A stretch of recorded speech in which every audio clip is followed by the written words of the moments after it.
What is going on, everyone? Welcome back to Apocaflix Movies and our all Star Wars podcast, the Padawan Podcast. And essentially that is it, our Star Wars podcast. It's a show where we are breaking everything down from the galaxy far, far away. And I am your host, Jake Berlin, aka Qui-Gon Jake. We do have Star Wars names on the show. And if you have not been on the show before, or if you have not watched this before, essentially what we do is we have it every 2 weeks. It may go to a week-to-week basis here pretty soon, but we collect all of the big Star Wars stuff going on in the world of Star Wars. It could be TV, movies, comic books, toys, whatever it may be. We're going to talk about it. Could be video games, yes. You always forget and so today, obviously, because of this week, we're going to be focusing a lot on the Rise of Skywalker because of the trailer that came out, but we do have some small things to talk about beforehand. But before we get to that, let me introduce the table I have with me today. I have Jacob Bartley and Brian Avellino. Hello. Are you sure we have Star Wars names on this show? Are you sure? Yeah. You're definitely the one that's Obi-Wan Jacoby. Okay. Little backstory. I had a name for the longest time. It was Grandma Bartley. But we didn't want too many people with Grand in their name, and he wants to be Grand Admiral Sino. Admiral Sino. I like Avellino, but Grand Admiral Sino. And guys. So I gave it to him, and I wasn't feeling Grand Moff Tarkin or Grand Moff Bartley wasn't feeling right. So you've always been a Jedi I'm on guy. search for a new name. And if you guys have one, let us know. I mean, yes. Right now, Obi-Wan Jacoby seems to be the leader, but it doesn't Jacob really... to work with, or Yes. Bartley is my last name, so any wordplay on those, let me know. Yes. And before we get started here, just fair warning, if you guys do see a tail wagging somewhere, there is a dog here in the apartment. And so just in case you do see that. Studio. But his name is Kylo, so it's okay. His name is Kylo, you are correct. All right, guys, well, let's get started here. So the first thing that we're going to be talking about today is a little bit of Cassian Andor. Now, we've known about Cassian Andor for a while now. Disney Plus show. It was the second one announced right after The Mandalorian. It's supposed to be shooting pretty soon. It got moving pretty quickly. Stephen Schiff, the showrunner of The Americans, is showrunning the show. And it was announced earlier this week, or last week, that Tony Gilroy, the gentleman who came in and did reshoots for Rogue One, is now stepping in and writing not just the pilot, but also taking charge of a couple of the episodes as far as writer and director. Variety broke the news and said that he will be hired to write and direct multiple episodes, including the pilot. But he won't be the only one like the Obi-Wan series with Deborah Chow. He will be involved with the creative team there for Rogue One, a la The Mandalorian. And the biggest thing here is that Tony Gilroy has claimed multiple times that he's not really a big Star Wars fan. It's not that he's not a Star Wars fan. It just never attracted to him like other properties did. He's not like a J.J. Abrams where he exactly, yeah. Exactly. And so he comes from outside the box, and that's something to keep in mind with this a little bit. But just initial thoughts. We're going to take a short time to talk about this because there's not a lot to talk about. I mean, he did all the reshoots, and a lot of that film was reshot. And the main scene that we all talk about is that Vader scene. What do we think about Tony Gilroy stepping on Cassian Andor? I actually like this news because to work on a movie property, you don't have to be a diehard fan of it. Sometimes it's a plus. Sometimes it's not the greatest thing in the world because they're going at it from a fanboy perspective. And the thing for this is, you would think that a fanboy brought us that Vader scene, but it was this guy who I'm sure he understands Star Wars, so he probably knew that fans wanted to see that. Mm-hmm. But it still came from a guy who's maybe just a casual fan of Star Wars. And for him to work on Rogue One, or a Rogue One spin-off show, I think that's perfect. Now, if you were telling me they're doing an Ahsoka movie and Tony Gilroy's directing it, that wouldn't be a good fit because in that case, you want a Dave Filoni type person directing that. But for this, I think it works really well. He played in this world and it was successful. So I really do like this. And I've never watched The Americans, but I've heard great things. It's incredible. So him and that guy working together, I think we have good things to come for sure. For me, anyone that created that Darth Vader hallway scene can do whatever the hell they want. Yeah. But I think he's kind of almost perfect for this because he isn't a huge Star Wars fan or whatever, however he wants to describe it. But you don't really need the Star Wars lore for something like this. I mean, I'm assuming it's going to be like a spy type story. And the Americans is like critically acclaimed and has won awards. And if he's the guy doing that on a Star Wars version of a spy show, what is there to complain? Because there really isn't. Like I said, I don't think this is the story that you really need to be a huge Star Wars fan. I mean, you can do basic. I highly doubt the Force is going to be in this. Which, if you're not a huge Star Wars fan, like that's not something you really like need to know everything about. But if you're telling a spy story, I mean, why not get the guy that's probably done one of the best spy TV shows in the last however many years? Yeah, it's a time period where the Force isn't relevant. In between episode 3 and 4, it's kind of dormant in a way, right? I mean, obviously, there's been tons of stories in video games and books and stuff like that, like the Rebel stuff, that the Force is out there, but they're hiding it, and they're not supposed to be using it. They're being hunted. And it's more like a religion more than an Yeah. act at this point. Because someone like Baz and Chirrut, they're like very religious, but they're not using the Force. Exactly. And Brian made a good point here. He doesn't... The cool thing about this is he can essentially approach this as a non-Star Wars property, but put it in the Star Wars world. Exactly. And he can use the creative team behind him, or Stephen Schiff as the showrunner, to be like, okay, you write a spy story, and we'll place it in this world. Yeah. That's essentially what he can do, and that's really cool. And he's responsible for some really, really cool films. He wrote all of the Bourne movies. And he directed the Jeremy Renner one, which obviously didn't get the greatest. That movie's actually not bad, but it only got a bad response because it followed the Jason Bourne movies. Exactly, and it followed and Matt Damon wasn't in it, and that's the only reason why it got a bad response.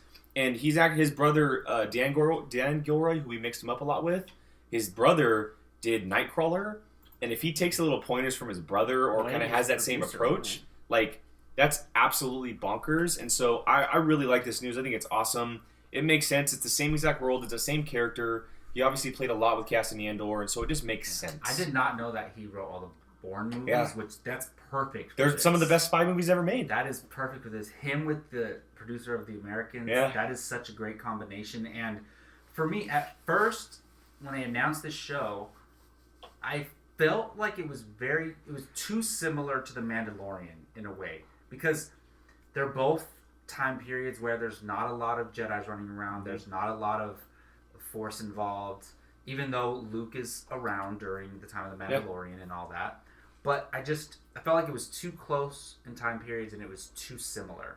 But now that this is a spy thriller show, most likely, and you have these two guys on it, and Mandalorian is more, we don't really know, like it's an underworld, bounty hunter type show. I think we'll see the Force more in Mandalorian eventually than we will in this show.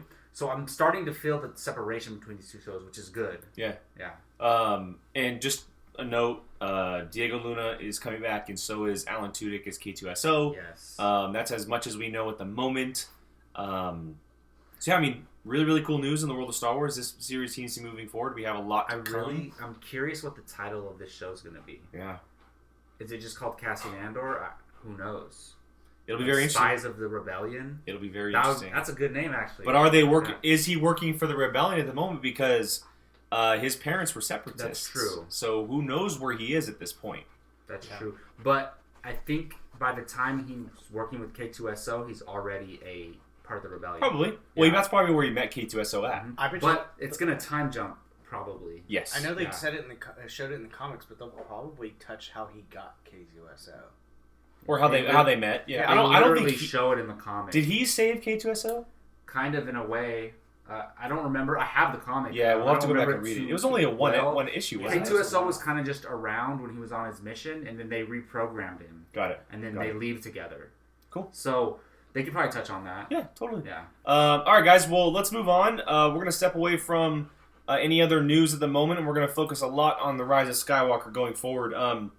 Just little plugs here. If you saw from Monday, we had our reaction up on the channel for the trailer, and we also have our breakdown of the trailer, which we shot directly afterwards, but it went up the morning after. And you saw myself and Brian and Lane on those episodes. And so we haven't heard Jacob's thoughts on the trailer yet. This is brand new take for him. First time that Brian and I are hearing this. So before we get started on any kind of canon stuff or any questions that I may have put up on the notes, Jacob, just initial thoughts, man. What did you think? Your first reaction, and maybe your favorite shot that you kind of remembered for the entire thing. How long did it take for you to see the trailer after I texted you saying it was? So I decided, since I couldn't be here for the trailer reaction, I was in class, by the way. Nerd. Probably the only thing that could have kept me from being here. And I was like, I'm not gonna watch it on my phone, walking to my car or in my car. I'm gonna wait till I get home. So I watched it at 9:30 that night on my big TV, and I think it's a really good trailer. Oh my god, here we go. I wasn't blown away by anything, to be honest. It looks... all the shots that they showed in the trailer look amazing. But, and I think this is a good thing, they didn't reveal anything. Which is a good thing. Yeah. I'm fine with this. I'm not going to watch any TV spots. I'm glad I'm not going to watch the international trailer that comes out in a week, like they always do. I'm good with it, and it might sound like I'm disappointed, which, in a way, a little bit. I was waiting for that big moment, right? Like in the last trailer, the Dark Ray thing was like, oh my goodness! There was not a moment like that in this trailer. You could say the little chair thing moving towards Rey is that moment, which we assume is Emperor Palpatine. But that's not enough to make me go like, oh my goodness, what was that? Like the Dark Ray thing. But overall, I think I'm glad for me personally that didn't show a lot, because I don't want to know anymore. But the individual, like the things that it was showing, it was just like a highlight reel of the movie in a way. Like, look at all these amazing shots, which was good. My favorite shot in the whole entire thing is when Adam Driver comes out of the water. Out of the water. Yeah. And the thing with this is there's not a lot of... all the scenes are like random, right? There's not a lot of context to most of the scenes that they're showing. That scene with Rey and Kylo has context because we know their relationship building off of Force Awakens, Last Jedi, and how they kind of have this weird, like, they want to like be connected somehow. Yeah. And I'm not saying romantically. It could just be just because they're both like the only two Force users around. But that's continuing. She says nobody knows me. He says I do, because he's literally been inside of her brain in The Force Awakens. Who knows? They can probably see each other's whole entire lives because that connection that they have. Totally. That supposedly Snoke started. But that's my favorite shot though, when Adam Driver, and what he says I do. There could be a lot of recutting though. Do you think that is actually... Well, I was thinking that I don't think they're saying those lines in that moment. There's no way. But it was cool for the trailer. Okay. But I do think, like, that scene happens where she's standing there and he walks out like that under the waterfall. But, man, he's soaked wet in his suit. His suit's going to be all heavy. Could you imagine how many times they did that? He looks so... They're like, and go. Just shoot the water. He looks so cool coming out of the water like that, though. It's awesome. But that's definitely my favorite moment. A lot of people... I hear some negativity around this, but I actually love the C-3PO scene.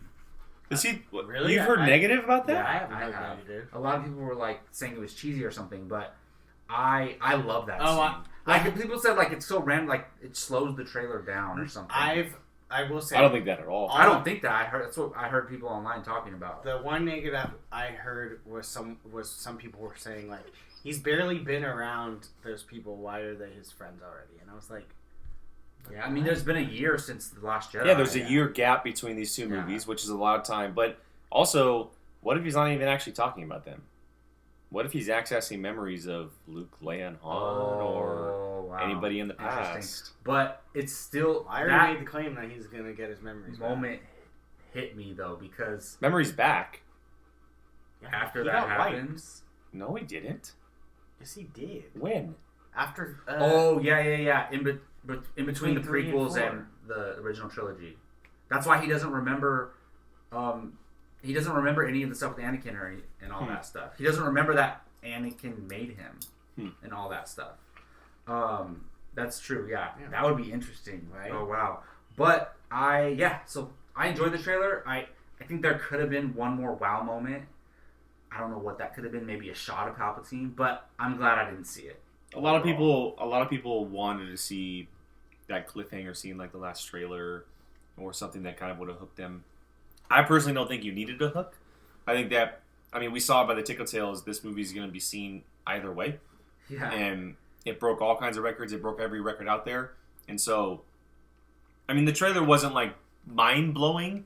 It wasn't like the greatest trailer ever made, but it did exactly what it needed to do. Yeah, I agree with that. And we're going to be diving into that now. And so, we broke down the trailer on a previous video, but which means we're not going to break down the entire trailer right now. We're going to focus on some single shots, some single theories, ideas, etc. And the big question, the main topic of the show today is the dagger that Rey is holding in the middle of the trailer. It's the shot with her and Kylo. They're striking down a dark figure that has Vader's helmet on it. We don't know what it is. Obviously, don't know yet. I think it's just a stand. But she is, if you pause the image, she is holding a dagger in her left hand with her saber in her right. And so we're going to be talking about that, theorizing a little bit, because there's a lot of stuff going around. And we're kind of going to be diving into it, and it relates to the story and what's going to happen and everything like that. And so just initially, guys, we see this, we read it online, we see this dagger. I know that Brian and I kind of had a conversation a little bit about it, and we didn't notice it in our breakdown. We did not know it was there. We caught it afterwards. The big thing is the Mortis storyline. It's the Mortis storyline, which is one of the possibilities, one of two at this moment, which was in the Clone Wars, where Anakin, Obi-Wan, and Ahsoka went to the Mortis world with the father, the son, and the daughter, the Force beings, and the father owned this dagger, the Mortis dagger. And essentially what it does is it's able to kill immortals. It's able to kill immortal beings. Does she literally have that same dagger? We don't know, but why? We don't have a close-up of it at the moment. She's holding a lightsaber and a dagger, so it's kind of like... And then killing something that's interesting looking in the scene. It's had a lot of theories pop up in a way. But essentially what the dagger does is it allows someone to kill immortal beings, but it's also part of keeping the balance in the Force. That's a lot of the things that a lot of people don't think of. It helps keep the balance, and the father had it, and then the son and Anakin went after it in the Clone Wars, and that storyline kind of unfolded. I really need to rewatch Clone Wars. And then the Mortis also played. In a couple weeks. Mortis also played in Rebels as well, and so the big question here is how much it connects. What does it mean? Just initial thoughts here for a second about if, in fact, it is the Mortis dagger. Do you like that, or would you rather see something brand new in the world of Star Wars? If that's the case, it makes sense, because who are they facing in this movie? Emperor Palpatine, who should have died in Return of the Jedi. Mm-hmm. Whether he's literally physically alive or some other way he's still alive, maybe he's found a way to become immortal. Yeah. And they need that dagger to kill him. And after this trailer, I'm totally convinced that at some point in this movie, and for the rest of the movie until the end, Kylo and Rey are working together. I have a theory. 100%. I have a theory. And so that ties into the dagger with that. I think that's where they smash the stand with Vader's helmet on it or whatever, is near the end of the movie. They're on their way to meet up with Palpatine. They're going to face Palpatine together, and then stuff's going to go down. So I love that idea. I didn't know that's what the dagger was. I knew she was holding a dagger, but I didn't know what it meant or anything like that. Yeah, Brian texted me after our breakdown and said she's holding a knife in her hand, and I replied with, "That's the Mortis dagger," thinking I know exactly what I'm talking about. I don't know. We don't know. We obviously don't know, but... I mean, we're theorizing, right? Yeah. So it's a possibility, because otherwise it's a random dagger. And which is weird, why because was that? when have we ever seen... Because we know she has her staff, her blaster, and her lightsaber, randomly has a dagger. Yeah, when have we ever seen a Star Wars character use a knife. And how is a dagger going to help in, like, a regular dagger going to help her in any way? Yeah. Not to mention, I would probably think it's a little bit different, like, kind of like, oh, she's just defending herself, if she didn't have the lightsaber in the other hand. The fact that she has two if she was only makes holding it, the... yeah, like, if she's has, like, a knife or a dagger in one hand, like, okay, maybe she just, there's some reason why. But why would she have it with the lightsaber? Mm-hmm. That's the thing that has gotten me, because she clearly has both of them in her hand. I mean, the lightsaber can pretty much do anything. Like, penetrate most things. it's going to kill anything. What is the need to have a knife in your hand? I don't think we've ever seen someone in Star Wars, like, use a knife. Really? I mean, at least, if it is, it was super insignificant, and, like, I can't remember anyone. It's usually a lightsaber or a blaster. A knife is weird. Like, to me, that when I texted him, I was like, why is she holding a knife? Like, it's weird. So I think we're onto something, or I think Jake's so onto too. something with the Mortis thing, because it makes total sense. Otherwise, to me, it doesn't make sense if it's not that. yeah. Why? Well, Just why?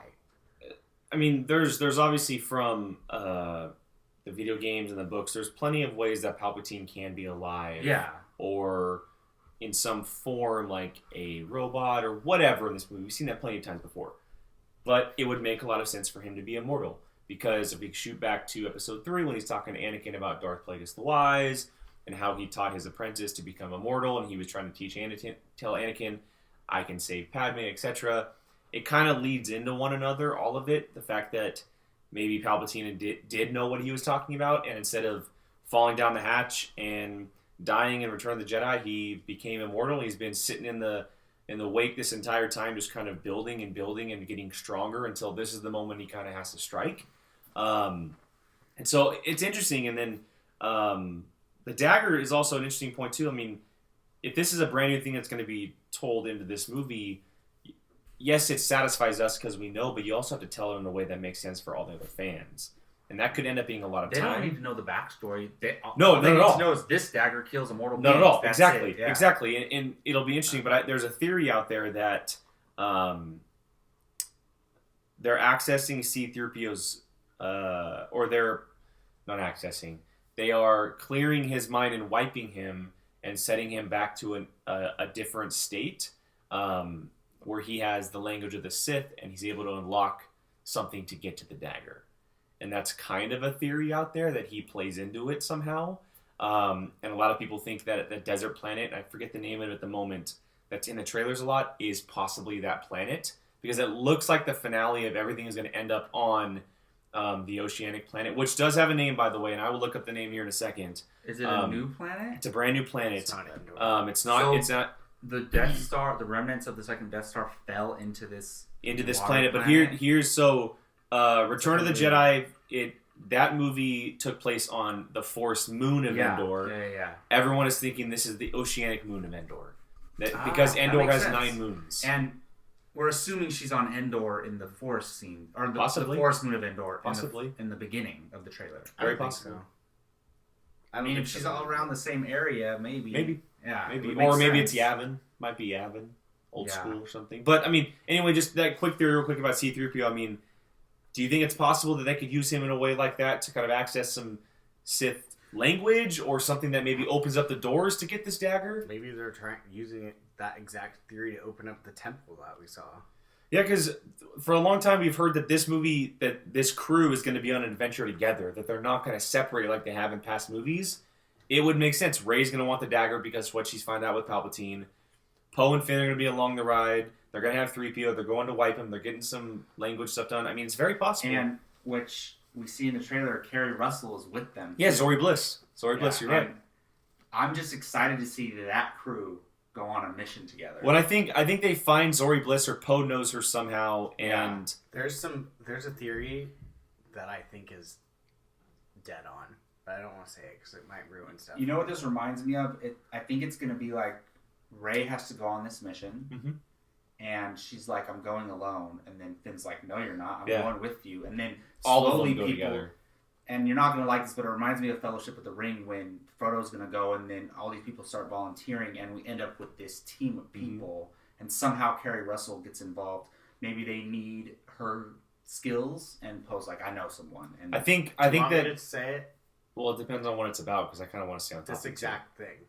Okay. You mean There's a picture of her holding what looks like a disc, and people are saying that it's it's the memory circle on the that back of is his the head. back of C-3PO's head, which maybe that's Well, so falls what into I'm, that thing. it's more than likely this is all going to take place in the beginning of the movie, and I have a good feeling that Leia sends them all on a mission, and she knows about all this stuff. And then it's Poe, Finn, Rey, 3PO, R2, BB-8, DO. Yeah. They find Zori Bliss, and then they go to get 3PO's mind wiped, and then they go find everything else, and then they end up on that Moon of Endor, if it is Moon of At Endor. one point, Rey gets separated from them. Yeah. Well, I think that's towards the end. and she's there's interacting with Kylo. And Yes. well, there's yes. the first trailer. They are overlooking the water area, so they're there throughout. There's gonna be something where like Rey has to continue without them. Yeah. I don't know how or why, 100%. but obviously it has to be. Once she gets into the water Death Star area, if that's even her on that. It is. Yeah, it's her. There's a cleared up image of it. It is her on that So then on the water Yeah. ski. When your Jedi is just gonna be able to make themselves fly. I know, right? With their powers, they can.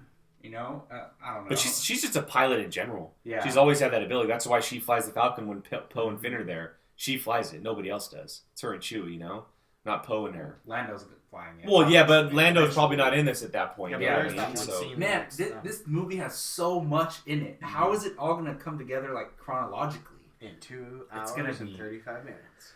Crazy. But do you guys agree that with me that Kylo and Rey are going to be working together, Yeah, absolutely. like to wrap up this movie? Absolutely.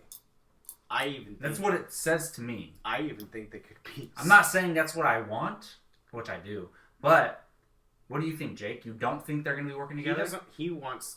I want Kylo to die a bad guy. Yeah. I really do. Because it's Vader's path all over again. It is. It's just in an earlier time frame, and they have more time, more story to tell with him. It's Vader, beat by beat. Yes, he didn't. Vader was much more darker down the path than Kylo was, but he was always being pulled to light by his son. Once he found out he had a son, and Kylo essentially is doing the same thing once he met Rey, and so it just. Yeah, people say that, but it's still different though. Like Kylo doesn't have kids. He's not being pulled because he has a son, which is a very powerful influence on somebody. But he's being pulled by a different reason. I understand, but I don't. Yeah. I don't want him to be pulled. That's what I'm Yeah. saying. And I don't want him to be Vader. I don't care if Kylo can stay bad for the rest of his life. I just don't want him to die. Is all. He needs to die. I don't think he needs to die. He needs to die. I think he's. I 100% think he's going to do something good where he gets sacrificed. So I do think he's gonna die. I don't want him to die though, because this is what's gonna happen. Him and Rey are teaming up at the end. They're going on this mission. Palpatine or somebody working for Palpatine is gonna kill Kylo, or he's gonna die somehow to get her to the next step to get to Palpatine. And then I don't know how the hell Rey's gonna kill Palpatine by herself, with a but dagger. we'll see. With the power of the Force ghosts. Something. We think there's going to be a force. So that last scene in the trailer, we theorized that scene is her seeing a group of Force ghosts. You seen Harry Potter? We're at the very end. Yeah. He switched. You I see- just don't know if I want to see that. Does it seem kind of cheesy to you guys? No, I'm not saying all of them, but I'm saying Yeah. Luke, Leia, Oh, Obi-Wan, Leia. Yoda. I think Leia's going to Well, pass on. in the movie. past You're year, going to kill off every single one in each movie? Yeah, I do. in I the think that's going to past happen. year, what has she been doing? She might have Exactly. met Yoda, Obi-Wan, and all them. Well- 'Cause, if it was all at once randomly, she's never seen them before, then it would be weird. Luke is 100% training her through the Yeah, Force ghosts. absolutely, 100%. yeah. And we'll probably see him in the first minute of the movie. And I could see, like, along the way, he's been like, by the way, here's First minute. Obi-Wan. And they're all teaching her these little things, you know? So the reason I say that I think we'll see Luke early, and I know we're kind of getting off track of everything here for a second, but I pay attention to something very closely on a lot of movie posters. the billing of the cast, what order they're in, because it matters. Carrie Fisher's number 1 and Mark Hamill's number 2. Yeah. Then Daisy Ridley, then Adam Driver. I think they're kind of just doing that to honor them, to be honest. I don't think so, man. It would have said with Carrie Fisher and Mark Hamill. That's what it usually says. They're leading the cast. They're at the number 1 and number 2 spot. That could mean a lot in the film as far as footage goes. They could very well be celebrating them, but... Well, look at the other ones. Are the other ones... Mark Hamill's not in the very front. The young cast is. I just think it's kind of like this is the last movie, like let's honor them. That's what I personally think. Maybe. But because the thing is they can't have Carrie Fisher in the movie as much as they want. Or can they? They don't have that much to work with. I mean, or do they? I think that but all that's going to fit. They have all this extra footage and it's all going to fit into the story they're telling. I would be more suspicious of that if Mark Hamill was first. Yeah, but they can do all they want with Luke. Luke could be in this movie for 45 minutes. He probably will be. And I hope he is. That's what I'm saying. I would be more suspicious if his name was first, not Carrie Fisher, who is no longer alive, and they dropped the last trailer on her birthday, and people were still freaking. I think there's a reason. To be honest, knowing J.J. Abrams, we could be wrong about all of this. We probably are. The movie could be way different than we're thinking. Probably are. And all this being said in the trailer, what the hell does the Rise of Skywalker mean? That's the big question. The Jedi lightning. And I still think there's like a 2.5% chance that somehow Luke is still alive or comes back from the dead. Not even that, but the one thing that we're not even talking about is Dark Ray. Yeah, what the hell is that? But that disappeared so fast. It's going to be a stupid vision. No, I don't think it is. I hope not. It's not. I really hope that's not a vision. I really do think that we're going to see a Rey versus Rey fight. And it's going to be revealed that the Dark Ray's been Palpatine's apprentice and kind of been sitting back. She's just like the greatest... his creation, the creation he's always wanted. That's what I'm saying. That Dark Ray probably kills Kylo. Like because I think Palpatine. All right, Palpatine's like floating in a chair, and in a bad way, it reminds me of the Thinker from Flash last season. I said it's like Guardians when Thanos is sitting in his chair. Oh, maybe, but it looks like a floating. But chair. the Thinker kept him alive. The chair. This is essentially what Palpatine is doing because it looks like he has medical devices. That's what I'm saying. And Thinker was transporting himself into different bodies too, which is crazy. If that's the case, that means that we're not going to see Ian McDermott. We're going to see a different body. Oh yeah, well I think it's going to be Ian McDermott in this chair. So you think we're going to see him physically? Maybe yes, yeah. Because we're just going to hear his voice. That's it. I think it's going to be his voice through Matt Smith. I thought we already pretty much established that Matt Smith was that blue character with the mask that they released. You didn't see that image? No. No, I mean, I could see that, though. That it's kind of like they're dubbing the voice. Because we talked about weeks ago on a different episode that I thought Palpatine attached himself to Vader's helmet. And that there's going to be a way to bring him back through a body, but his body is physically gone. That's what I think is going to happen. You see people say that he has... It's like a Horcrux from stuff. Vader's helmet. Yeah. Yeah, that it's a Horcrux essentially from like Harry Potter.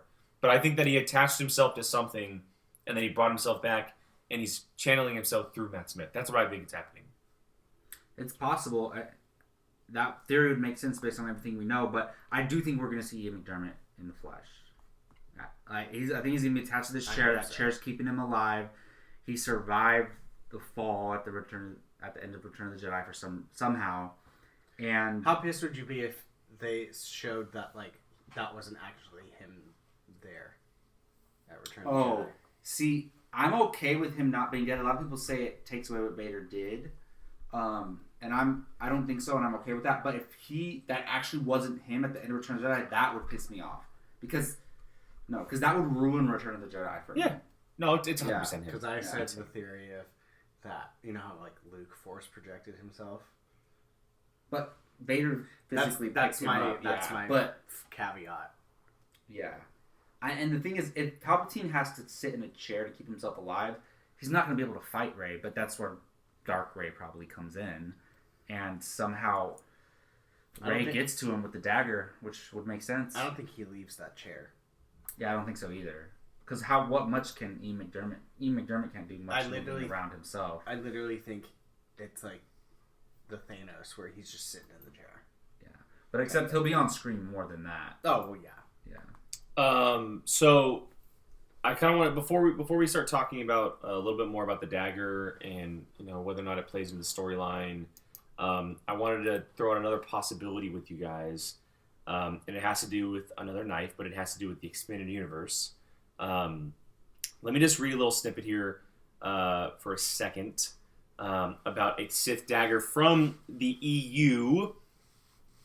And it is called the Shikars, and the Shikars are used mainly for decorations, but they were traditionally assassination tools. The classic Shikar has a glass blade that's particularly fragile around the hilt, meaning an assassin would stab someone with a knife and then twist the handle to break the blade off, leaving it embedded inside the body. So it's another Sith assassination tool, obviously. This is a little snippet, and they say... there have long been rumors that a Sith dagger would play a prominent role in the Rise of Skywalker, with reports that the Resistance would discover the ancient weapon. According to these unconfirmed reports, the Resistance would need to reprogram C-3PO in order to translate the Sith runes inscribed on its handle, with protocol droids programmed so as not to be able to translate ancient Sith. That would fit in with the trailer, which shows droidsmith Baba Frick attempting to hack into 3PO's core processor. And that's from the expanded universe. And at one point, I believe Luke Skywalker in the expanded universe went hunting for one of these for a similar purpose in a way. And so it could very well play into the same role. I mean, would you much rather see something with like Mortis play into it because we've seen it, or maybe pull from this? So what is the function of this other dagger? It's essentially just a dagger. It's Sith. It's got Sith ancient. Okay, but why? Why would they need it though? So that's what we don't know. Yeah. But that's just another theory out there that it can pull from the EU because it is Sith related, and Palpatine obviously the head of the Sith. Maybe it could kill him specifically. Don't really know. My biggest fear for this whole entire new franchise has been that storyline, the Mortis, like, where they jump into, like, timelines and stuff like that. I would much rather see the EU thing that you just said. Because... Well, Mortis doesn't mean we're going to jump into war between worlds. But I'm saying, like... I'm not a huge fan of the things that, like... Now you're immortal, now you can... I wasn't even that huge of a fan of the fact that Ezra pulled Ahsoka out of the timeline type. What? Don't... I like... Come on. I hate... Come on. I hate the... We were sitting right next to each other. Come on. No. Don't get me wrong. I was stoked. Like, I would have heated if she died. I am not a fan of time travel in Star Wars, and we've only seen it once. I know, but I'm saying if I saw this in the movies... I don't think we're going to touch on that in this movie. We're not going to see the world between worlds. We're not going to see that. Yeah, as long as they stay away from, like, the infinite realities and the time... No. Like There's not enough time. Yeah. There's not enough time. Like that... I don't remember what it's called, where it was just like that space area. The world between worlds. Yeah, I keep saying. Yeah. The portal, like that stuff, I'd be pissed. The dagger is going to be... If it is, in fact, the dagger of Mortis, it's going to be somewhere hidden that the father hid it somewhere, or the son hid it somewhere that just can't be touched, like it was in those episodes. It was, if you go back to watching those episodes, it was hidden underneath the planet. They had to go underneath and search it, and there's a deleted scene of Revan and Bane talking I just watched that. Revan and Bane talking to Anakin, I believe. Or it might have been the son. I think it's the son about the dagger. And so it's going to be like some kind of trial. Because it's Sam Witwer's voice where he's like, what do you want from me? Like, kind of like with the ring, right? They have to go through a trial to get the ring in Lord of the Rings. We're doing Lord of the Rings. I think there's a possibility that, so the beginning of the movie is like, all right, we got to get this dagger. Mm-hmm. They're on the mission. They get the dagger. Then Rey goes to Palpatine, and then where like she stabs him, and he starts laughing like, haha, like you thought this dagger was going to kill me, but it really didn't. And then something else happens after that. Very well. I can totally see that. I think yes to everything you said, and then towards the end when they go to finally end it, Kylo's going to intercept, and that's when she's like, no, like I need to do this. We need to do this. Otherwise, such and such is going to happen. And then they team up so that happens. Well, yeah, I think they're both going to have to take on Palpatine, like, end the Sith for good.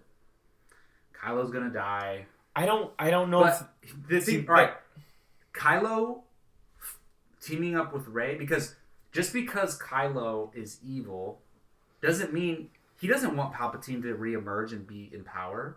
So it's kind of like the enemy he wants of to be the my most powerful. the enemy of my enemy is my friend. Like, yeah, Palpatine is a threat to both sides. So Kylo's like, I gotta do this to get rid of Palpatine. Doesn't mean he's good. Just because he does that doesn't mean he's good. And we know he cares about Rey. Kylo's still a bad person. He's 100% in love with her. But we know he cares about Rey. So just because you sacrifice yourself to save someone doesn't make you a good person. He selfishly cares about her. So he could die still a bad person, but he just saved Rey because he loves her. He wouldn't do that for some random person. So let me ask this real quick, because this was a big problem with the Jedi Order that we saw in the prequels. They always thought the balance of the Force meant no more Sith. They always thought that. Which doesn't make sense. Well, we learned in the Mortis episodes of the Clone Worlds, that the balance means that there's a balance between light and dark. Yeah. There's both. There's always going to be both. If they're going after Palpatine, if he is the dark that they're going after, who takes his place? Is it Kylo? Yeah, but Does the movie end with them alive going their different directions? Or Rey and Kylo both die. But that's not balanced, though. That means they're both gone. Yeah, There's no balance. even if Kylo dies, there's still no balance. That's what I'm saying.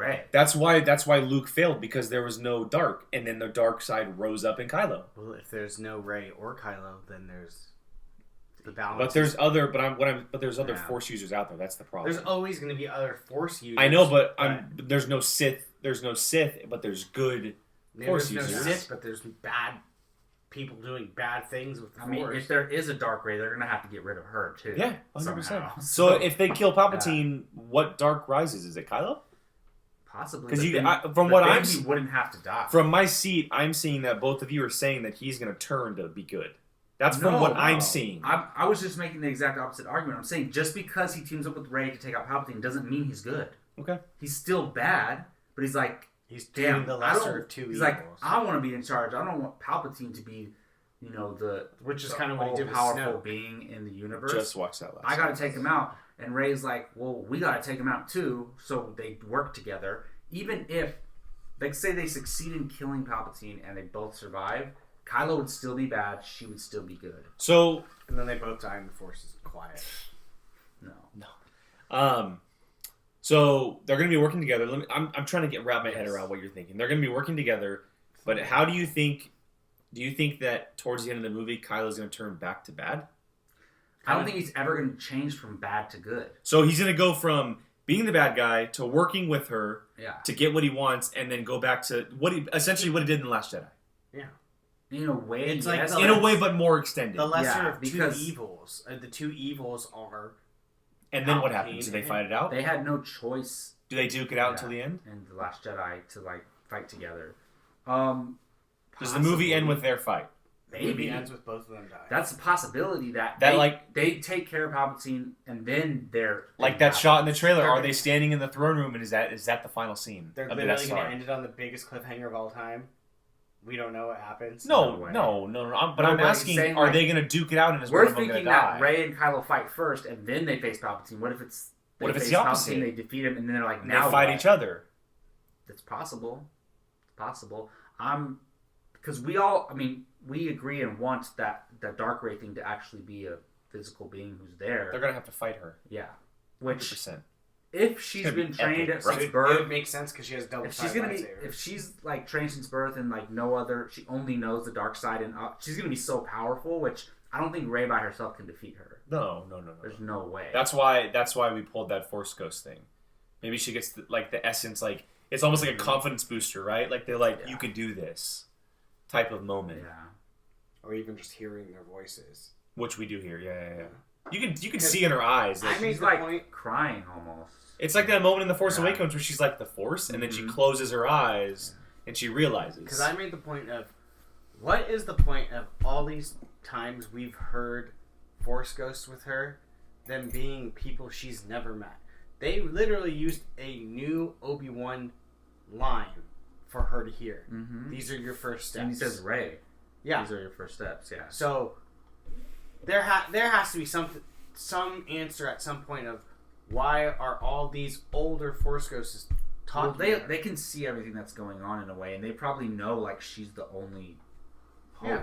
So you know, I mean, left. it's not an unfair assumption to think that they're gonna have some contact with her at some point. Well, like I said, in the past years, they could have interacted. She could have interacted with Yoda, Obi-Wan. She's been interacting with at least Luke, and Because I would Luke's- say at least And Yoda. there could be lines Oh. in the trailers, not in the movies, but Luke does say, "We've taught you everything we know." Mhm. What did He didn't say, "I taught you everything I know." We've taught you everything we know. Also, keep Yeah. in mind that Leia could very well be training her too, Absolutely. because we don't know what Luke taught Leia. We What don't if- know what absolutely- Luke what taught if Leia. I Leia- think that's the case too. What if Yeah. Leia on the Millennium Falcon's the one that pulls out the Training droid, probably. Well, we also saw it in The Force Awakens though, so we know that it's laying around somewhere. I know, but like my brother used this. Yeah. Could be interesting. Okay, we got about 10 to 15 minutes here. Since we are on the topic of Force Ghosts, just if it does happen, who are the Force Ghosts that we want to see? Jacob, who do you think? want to see or makes sense in this movie? Yeah, that's a big. Or let me ask 2 questions for each person. Okay. Who do See we want them to all. see, and who we think is going to be in the scene, if it does happen? You go first. Oh, okay, great. Who I want to see? I want to see Yoda, Anakin, Obi-Wan, Qui-Gon. Am I missing anyone? Mace Windu. Yeah, you're just naming up all the Jedi. No. It would be weird if Mace Windu showed up. I'd be like, okay. Who do I think? Probably Yoda. All the ones you just named. Everyone but Anakin. Probably, honestly, Yoda. Actually, to be honest, I wouldn't be surprised if they didn't use Yoda because he was a big part of Last Jedi. I wouldn't be surprised if you saw Obi-Wan and Luke Skywalker, and that's it. Because it'd be weird for her to be like, "Oh, look at a little green guy. It's telling me Well, everything." We don't know. And again, So, going back to the I whole year think thing. that she's already met them. Mm-hmm. So when we see them in the film, she already knows who Who's they are. So for sure, Luke. We're gonna see Luke. So what I want to see, the only one that I want to see who I think is not gonna be there, is Anakin. I would love for him to be there somehow. Hayden It would be Christensen. amazing. And even if it doesn't have to be, what if we see Rey talk to Yoda, Obi-Wan, Luke, but then we see Kylo talk to Anakin, which that would make more sense That'd because Go. what Kylo has more connection to Anakin. They have the same hair, than too, Rey so. does, and he's been talking to him. Mhm. Whether I don't know if Anakin's responding or not, Probably not. but Kylo's been talking to him. I think and- Palpatine's been responding, Probably, and him thinking it's Vader. That would make sense. But I do think You're so smart. Luke's I a am. given, right? But I think we're gonna see Ewan McGregor as Obi-Wan, No. aged up to look like Alec Guinness as a Force Ghost. And the only reason why I say that, it would be totally random, other than the Force Awakens line. Yeah. So I think Yoda and Obi-Wan have been kind of pulling strings behind, as Force Ghosts in a way to lead Rey on this path, and she's gonna see maybe Obi-Wan and Luke at the end, and I wouldn't be surprised if through them she kind of learns where she's from. You and gave me where she for came naming from. off everyone. You literally named everyone that I just said. Except Qui-Gon. Qui-Gon. Yeah, I don't think he fits in this. Like, it just. Who cares? It's Liam freaking. I think we're gonna see him in the Obi-Wan series. So 100%. that's a different story. Don't get him. So who I want to see, Luke, obviously, Obi-Wan, and Yoda. Those are the 3 that I want to see. Those are the 3 that fit with what I would want to see on screen. The only reason why I say Obi-Wan is because, well, I guess 2 reasons. 1, because of the Force Awakens stuff that's in there. 2, it is the perfect way to make sure people know that an Obi-Wan series is coming. True. To re-engage him back into the audiences and be like, that's Ewan McGregor playing his him. first appearance back. Exactly. It's not just the series, it's the movie, it's back on screen. It's a perfect way to get him back into the fold. Just a quick, shows up for half a day, shoots a couple scenes, and he goes home. Like, it's that easy. Do you think they have to age him up? Yeah. The only reason I say that is because... Well, because we saw him in the original trilogy as Alec Guinness. They'd have to make him look like that. Because I was going to say, Hayden Christensen, they de-aged him for... That was the special edition stuff. Yeah. So... Sorry. But yeah, so Obi-Wan, Luke, and Yoda are the 3 that I want to see. The people that I think are going to show up are Luke and Leia. I do think at some point Leia... on that, Luke. I think Leia is probably going to pass on at some point in this movie. And I'm not saying that she's going to be killed. She might pass on through the Force like Luke did, and she shows up at the end with Luke with Rey. And that would make sense because she already knows. She knows. They them have in the real most life. connection. They have the most connection. Those 2. Yeah. And that the last line where she says always with And Luke. if it's them 2 talking to her, giving her the pep talk to go on her final fight. The Rise of Skywalker. Yeah. Those 2, maybe it's 2 people. Not the Skywalkers, but Skywalker. It could just very well be Skywalker, and it could be them 2 rising. Yeah. I still don't... I think that's possible, but it simply could be the Kylo thing for the story. I've said this before, but I still have a crazy theory about Anakin for the Rise of Skywalker, but we can talk about that another day. Maybe we'll make that a main topic next time. I think so.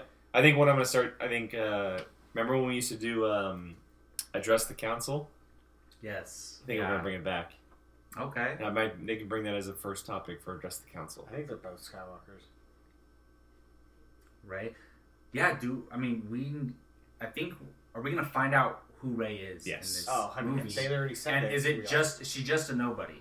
So a lot of people want that. So in our last episode, you missed it. It was Brian, Gio, and I. The 2 questions that were focused on in the story when they were writing the script is how powerful is the Force and who is Rey. Those are the 2 questions they had going into the film when they were writing the script, and they said that those are going to be answered 100%. So we are going to find out who Rey is, or where she comes from at least. Maybe not who she is, but where she comes from. So because those are 2 very different things. Yeah, that's interesting because how powerful the Force is, which that opens the doors for a lot of things, which kind of supports the theory that I have. But like I said, we'll talk about that another day. But I still think there's a chance that somehow Rey's connected to Obi-Wan. I still think there's a possibility. I do agree. But I think there's a heavier chance that she's a Skywalker, which to me, like, I don't think that. Like, if I had to put my money on something, it would be that she's a nobody. She was part of Luke's academy, something like that. Like we've talked about. But I think there's the second biggest chance is that she's a Skywalker. But then next would probably be a Kenobi somehow. I'm putting my money on that she's a clone of all of them. That's my money. My money is... Of Luke, Obi-Wan. Well, and then Palpatine made 2 of them. Or multiple. And she got away. Or multiple. And all the other ones are dead. All of it's based off of the Rey mirror scene in The Last Jedi, which I watched last night. It kind of reignited it for me. That makes a lot of sense. And it makes sense for Dark Rey. It just, that ties together so well. I think she's a clone of Anakin, not Luke. Because Palpatine, his biggest failure is like losing Darth Vader to the light again. So maybe he tries to recreate Luke was the chosen Anakin. one. Or Luke. Palpatine had... It's his son, so... If Palpatine had right? any Skywalker's DNA, it would be Anakin's. Easy. Well, Luke's hand. Yeah. That's my theory. There's my theory. There's no Anakin DNA out there. There's Luke DNA but he literally made his suit. Yeah. No, you're right. She could have saved some of his blood or something, easily. But we know there's a piece of Luke's flesh that was out in space. And like I've said multiple times, that was supposed to be the opening scene of The Force Awakens. And that is JJ's thing, and he's not going to let it go. I'll put money on it. Honestly, that makes the most sense. Let's make a bet, Brian. The Reys are clones of Luke. Yeah. And these are the last 2 alive. Are you think these are the only 2 that we're going to see? Yes. I don't want to see more than that. I want to say either the rest were like they didn't make it out of the cloning process. They all died. These are or the two that something. successfully cloned. That's a good call. That's Good the call. other ones. They're Yeah. a bad batch type. Somebody, they were together. Like he was training both of them or something, and somebody got one of them away And put her on Jakku. I wouldn't be surprised if the people. Because she was in. Wait. She was in robes when she got dropped off, the kind of Padawan style. What if those people that were taking off weren't her parents? They were the people that kidnapped her or took her. Yeah, well, maybe they saved her. They saved her from growing up. Oh, excuse me. To be trained by Palpatine. You know? Yeah, Like, and then there's a shot from the very first trailer that we see the same ship flying in a darker atmosphere. So we're 100% going to get the story, 100%. And I want it to make sense why Kylo says "what girl" in The Force Awakens. Yeah, because he knows. He knows. He's gonna know something about this. He's gonna know that there were clones of Luke made or something like that. Yeah. He knows. Man, theories all over the place. Yeah, well, we talked about a lot. It's only going to continue. Basically guaranteed about 7 different things. It's only going to continue. That all contradict each other. It's only going to get bigger. It's only going to continue. We're all correct. Yes. But that does wrap up the Padawan for today, guys. Let us know what you think of it down below in the comments, and there's a lot to think about. Write it down, maybe. Throw your comments down below. Love to hear from you guys about the Dagger of Mortis, maybe the Sith Dagger, what they're doing, who they're facing off against, Palpatine stuff, Kylo stuff, Rey, clones, Force Ghosts. Throw it all down there. There's a lot of stuff to kind of go through, and so make sure you leave all your thoughts down below. Like, share, comment, that whole 9 yards. And, always, this is the Padawan Podcast. This is the crew.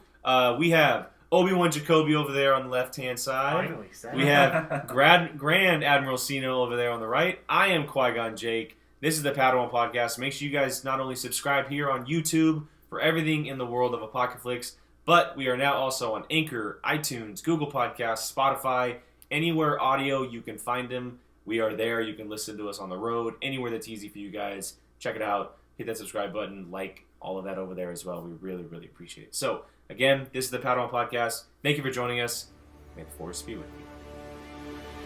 Hey everyone, Jacob Bartley here.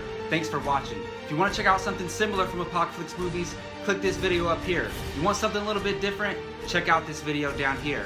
If you haven't done so, please subscribe to Apocaflix movies and let us know your thoughts in the comments section. We always love to hear from you. Thanks for watching.